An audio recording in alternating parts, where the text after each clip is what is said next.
I was scammed, I was frauded from the world, I went to a fake uni, I'm like not a very good designer, am I just not a nice person to work with, am I not giving workable vibes? Like, I just, yeah. Well, hi there. Hi guys, how you doing? Welcome back to my channel. If you're new here, my name is Cleopatra and I am talking about the life of a CEO, creative entrepreneur, and on a life-going journey. So thank you so much for tuning in. If you watched my previous video, thank you for interacting with that. It was much appreciated. I love it all. Yeah, so this was a bit of a this one is really to the core. Like, this is a bit personal, this video. The fact that I'm even putting camera to face to even film this, I'm actually like, everything's a spectrum. Embarrassment and not so embarrassed. I'm literally a bit hit. Like, the embarrassment and the pride is there, embarrassment, and then just keeping it 100 and living my truth, because no one talks about this, and I know I'm not the only one that's in this position, and I know it happens all different types of degrees, subjects, people, degree, no degree, masters, no masters, PhD, no PhD. Everyone's living this life, especially in the social crisis, social economic crisis, the pandemic, everything. It has really messed us up. So I'm not here to like cry about it, but I just feel like it needs to be talked about, and I'm going to try to help people who are in these positions right now, what I've learned throughout this experience. So yeah, let's get into it.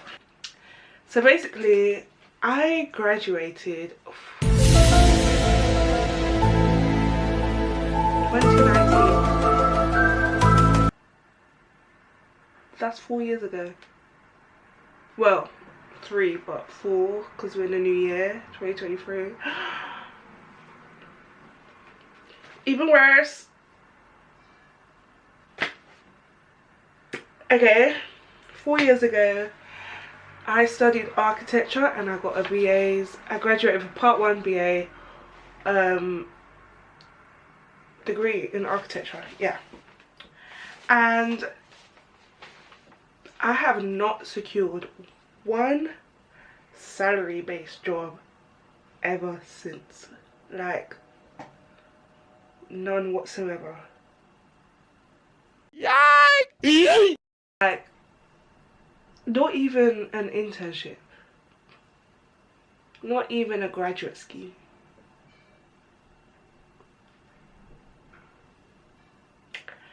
I'm actually like, this part is going to be a bit of a rant. Like, I'm actually low-key offended. Like, it's quite personal. Like, why is it that hard? Like, it's not like I'm terrible. I actually graduated from a uni in architecture and I just don't get it. Like, I'm not even being funny, but some people, they shouldn't really, because I can't take anyone's journey away from it, because God is the caller of all. However, some people, it is mind-boggling on how they got there compared to others. When I'm like, are you even qualified? And then there's some people who are just absolutely overqualified in the most deadest positions, like in the jobs that they do not even want to know what that is.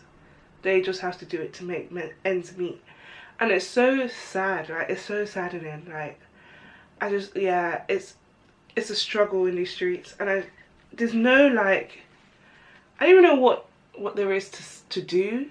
Why people have not gotten one graduate job. I just don't get it. Like, it's like a degree doesn't mean anything anymore. Like, it's not like I completely failed my degree and didn't apply and get work. Like, I've even got work experience, etc., and I still have not ever received, or not received because it's not given, but I've never equated a graduate salary job in architectural design, and that's heartbreaking to me. However, I've actually moved past the heartbreak. Like, obviously it's sad, it's emotional, whatever, but which is why I've now come to the mindset and I've got the heart to even make this channel and to make this video, because it took a long time to get here. To just accept that it's just not the journey for me. It just wasn't for me. It's not for me. I've tried. Listen, I've applied for, I think, over 1,000 jobs. Like, over 1,000 jobs. I'm not, like, everyone's like, okay, relax. I'm not even exaggerating. I used to apply every day to about 50 jobs at one point. It was distressing. Like, this video is not even going to be fully covering all of that, but it was very like, as I say, heartbreaking. It was destroying me internally. I was just so confused with the world, like, and it really knocked my confidence down, which is why, yeah, your girl has been MIA when it comes to like posting stuff or just be on social media. Sometimes I felt like I was inadequate. However, that is a past mentality. I'm not feeling that now, but I will talk more on that. I did feel inadequate. I felt like I was scammed. I was frauded from the world. I went to a fake uni. I'm like not a very good designer. Am I just not a nice person to work with? Am I not giving workable vibes? Like, I just don't get it. Let me give you some advice of what I've learned throughout my years of applying and getting to the interview stages. So yeah. Okay, pumped up, not feeling emotional anymore. Okay, number one was, I think, applying in your means. Like, when I say apply in your means, like, apply for jobs that you are actually qualified for and jobs that you are aspiring to be, and not jobs that are undervaluing you as a creative or designer. Because I've had interviews where I went to a job and I applied to be a creative assistant. So that is like an overall creative assistant. They were a marketing company. And I applied to be a creative assistant. And then there was another job. It was like marketing analytics or whatever. And so I went to the interview. It was the weirdest interview I've ever been to. One day I should actually just break down these interviews, because this one was so weird. Like, it was so unconventional. I didn't get it. I genuinely thought it was a prank show. There's even pictures and I'm like covering my face because I'm, what the hell is this? But they were basically giving advice to people on their like portfolio and CV. And I spoke to one of the recruiters and he was saying that our CVs are, he said that my portfolio is good but my CV was dry, and that it needs to be catered to my personality, and that it's given very generic or something like that. And I was like, okay, cool, thanks. And then one woman, she's the manager of the creative department, and I was talking to her, you know, smoozing, talking to her, and then I told her, she was like, oh, so what do you do, what degree did you have, blah blah blah, what is your experience? And she was like, why are you here? And I was just like, to get a job. She was like, you're overqualified to be here. I was like, what does that even mean? Like, what do you mean I'm overqualified? She was like, I think you should go to the other marketing place, probably something you won't get bored of, because I don't want to feel like my other staff are intimidated by you. You'll think I'm coming for your job. That's what it was. You thought I was going to take your role. Like, that's a whole nother topic. That's a whole nother story. I actually think I should do story times on interviews, because, and bait out the companies, because what the hell. And then another one I would say, don't so basically that just means apply for roles that you are qualified and you're secure in because you've got all the credentials to be there and the personality to be there. Don't just apply because you need a job or you just think, oh, I can do that and more, so I should be easily getting a job. It doesn't work like that everywhere. And then don't apply for jobs that are just like way out of your league. Like, let's just be completely honest. I've applied for jobs to be creative director of this company, CEO of the company. Like, where do you think you go with all that? Where do you think you're really going with all that rubbish? I don't know, I'll just be applying for everything. I was just like, this is why they don't want me, because what am I the creative director of? Like, what company am I completely changed for me to even go and put myself forward? Like, I would love to be a creative director in like in the design and creative production field, but for businesses, being a creative director is not the production or telling people how to photo shoot or do the photo or model. It's not that type of creative direction. It is owning the business, directing the business, how are we reaching out to other people in the marketing, how is your art direction, how is your staff, how are you going to pay, like what is your creative outlet in your own business, how are you developing that business internally and externally. And now I really wanted to do that, and I did it for myself, becoming a founder of a design collective, G Square times Party N, creative director there. Yeah. So that's another one. Like, basically just apply within your means. I feel like another one is the team.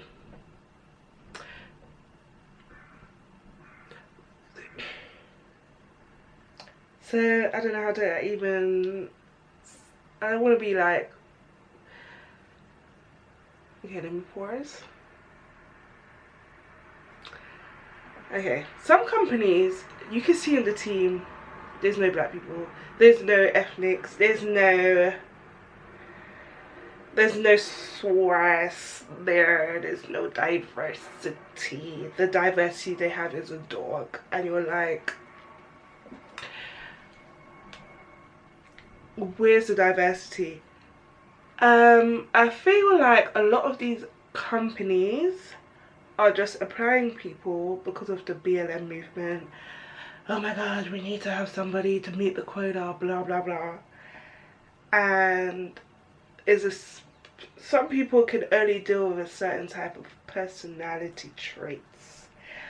And I genuinely feel like when you go to interviews, they actually interview you based on your personality and the persona you give off. And if you come off a bit overconfident, it's like, oh, she's gonna be bossy and she's gonna be this. But if you come off like meek and quiet and like a bit insecure of your work, then it's like, she's not serious, blah blah blah. She's not really the girl that she's put out to be.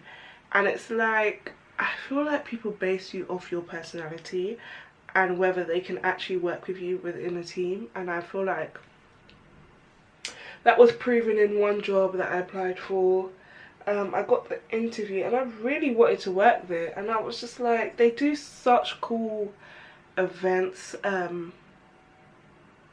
within the arts departments, retail and cultural. But I'm seeing they hire a lot of freelancers, so the freelancers are not really on their pages, so I don't know who those people are. But the team is not looking diversified to even be in those spaces for the jobs that they were doing. So part of me is like, how did you even relate to that situation? How do you know you could have done better with someone that actually can relate into those, you know, demographics or those, I don't know, like, let me say an example of a cultural event that one company did. It was basically a grime event with Hennessy. Like, that's nuts. How do you know what grime is? how you know what Hennessy is? So I'm joking. How you know what Hennessy is? No, I'm joking. But you know what? Like, if you know what I'm trying to say, then you know what I'm trying to say. But I'm like, why are you not hiring the people that could really connect you with the people and give you the best outcome? Like, what is going on?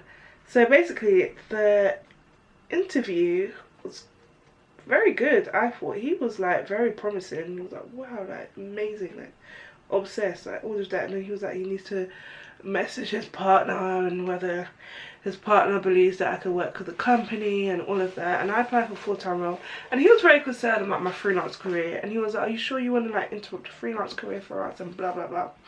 I was like, I mean, a girl needs a job, like we need constant income, so I'm down for it. And he was like, I think you should be more of a freelancer with us.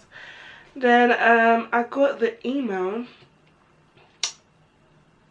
and I was like, it said I didn't get the job, but we are open to have freelancers, blah blah blah. And I was like, okay, that's fine. I replied back saying I don't mind being a freelancer for them, but I would like some feedback. The feedback was, I gave off the vibe that I don't like to do handiwork.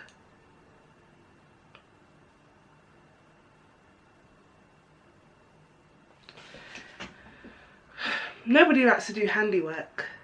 Screwdriving and screwdrivers in. Obviously, it was a part of the key responsibilities or whatever. But I hate everything else but to do the handiwork. I mean, I would do it regardless. I've done many handiwork jobs, so like, you know, like the feedback wasn't really given. Okay, the next one I would say is ask for help. Ask for help. I feel like not social media. I feel like digital world really glitches on me. I remember like one of my friends, she's quite well known in the industry, right? And she messaged me that, oh, somebody's looking for this type of designer. I think it was a graphic designer or something. But obviously, like, I'm multifaceted. I could do like all different types of roles. Just give me the job, I will do it. So she was like, you should really apply, like you'll be so good. Obviously I know the person, so we could connect, blah blah blah. I went and made a CV on Canva. I exported it because I thought it looked great. I exported it, it looked fine. I emailed the person, sent it over, no reply. I was like, this is odd. This is my friend's friend, like how they not reply? I'm sure my friend told him. And then I decided to go in the email and open the CV. Told me why it was all jumbled up. I was like, wait, what? Like, that's not how I exported it. And I swear to God, it did not look like that when I sent it. But when I opened it, it was all jumbled up. I was like, this is weird. That's another weird thing. A lot of the times, I don't know if it's because I'm on, I won't say on a spectrum, but I am dyslexic and dyspraxic, but it's just not very strong, like compared to others. It's not very, I don't know the word to say, heightened. It's not very prominent. But it can be prominent because every time I looked back at my CV, the spelling mistakes, the letters are all over the place, the one line is out of place. It just, I don't know why, every time I look back there was something. And I would actually show it to people and they'd be like, oh, it's fine. And I'm like, looking back, I'm like, okay, it must be fine because I can't see it, they can't see it. The person can see it who's looking on the other end. They're like, what is this? I can see you all jumbled up. Like, I'm like, how could like there not be a full stop? How could there be a, like, if you're doing lines and grids and stuff, like some things can be out of place, or like there's complete spelling mistakes, and it's just like, I need someone who is got detailed eyes. Like, I have an eye for detail. However, when it's your own work, with like written work, it really can be like you need someone else. Like, always try and send it to as much people as you can to get feedback on. Oh, another one, talking of CVs, don't conform to what you're seeing on Google's of what, oh, architecture I'm just going to refer back to architecture. Architecture CVs, plain and boring, black, white, red highlights, square, face, shadow box, like, boring. I think you should have your personality on your CV. Yeah, I think you should have your personality on your CV. A lot of people are like, no, because when you send it, it goes through a computer, AI, blah blah blah, which is so dumb. That shouldn't be a thing. Why does it go through an AI computer? First of all, what happened to humans? And if it's going through that, why can't it just be the actual CV? It has to, like, yeah. And then I really like changed my CV accordingly to that. And it just wasn't working out, and I was like, do you know what, I'm not doing the generic one, I'm just gonna do my own thing. And ever since I added my own like personality touch, like full on boldly put on my touch, that's when I started getting interviews and opportunities and interviews, blah blah blah. Yeah. So yeah, don't conform to what it is. Do what you feel like is best to represent your personality in the jobs, especially if you're going for like more creative jobs than just straight architecture. If you're going for like retail design, interiors, or like set designer stuff, show the different like aspects to you. I think that really works. But cover letters, dude, oh, this sounds so dumb, I'm actually really embarrassed. I never used to change my cover letter, and sometimes I'd be sending it and it just doesn't make sense to that job. It's like, what did you think he was doing? It's like, what did you think he was doing? Like, BFFR, like, what are we doing? So change your cover letter accordingly to the person and read over it. I'd be sending one saying, hey John, thank you for this, like, and then putting that company, for example, Rubik's Cube company, and then I'm applying for Magic Man and I'm putting the same cover letter and forgetting it said Rubik's Cube, hey John, when it's for Megan. Like, it doesn't make sense. Girl, we can see you're a fraud. Change it up. Like, I never used to think cover letters were deep. Like, I never even send them. I just think it's just so boring and it's just so annoying and long, but they really do matter, and change it accordingly. Yeah, sounds like a dumb one, but hey, we all ain't so straightforward when it comes to that stuff. And speaking of cover letters, portfolios need to be niche. I know, oh, I hate this one. I am very like multifaceted designer, and I want everyone to know I could do all sorts. So when I put my portfolio together, to be honest, this is something I didn't really change. I feel like I'm sticking by my story, but you can kind of change it accordingly, but still show that you can do many different skills. I hated having to like narrow my work down to like one style when I know that's not my style. Like, I could do different design works, and then doing like something just according to that company style, it's just like losing yourself in a way. However, you do have to kind of niche it down. So like, I used to have a portfolio and it literally used to have every single piece of work I've ever done in my life. I'm like, like, anyone got time for that? Think about like user experience. Do you want to be going through someone's whole life just to be like, nah? Like, you have to have some sort of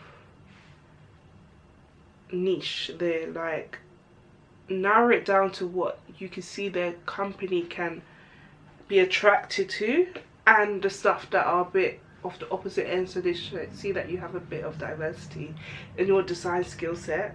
I think that's very key. However, don't lose yourself just to please that company.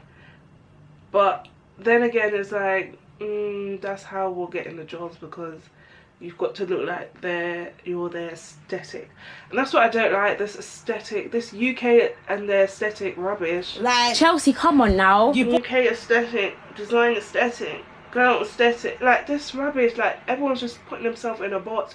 No one's just a creative anymore. No one's just a personality anymore. No one's just a human anymore at this rate. Everyone's just living a robotic life, and it's actually annoying.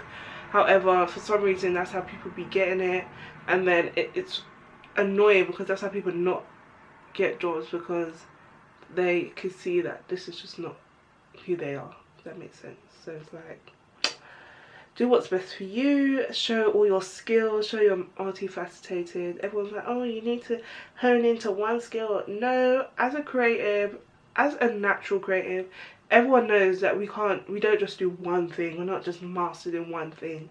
That's not how we became creatives. We became creatives because we can do many things, and we decided to put it all into one particular thing that was innovative within us as creatives. So yeah, it's a bit of a sticky one, it's a bit of a contradicting one, but yeah.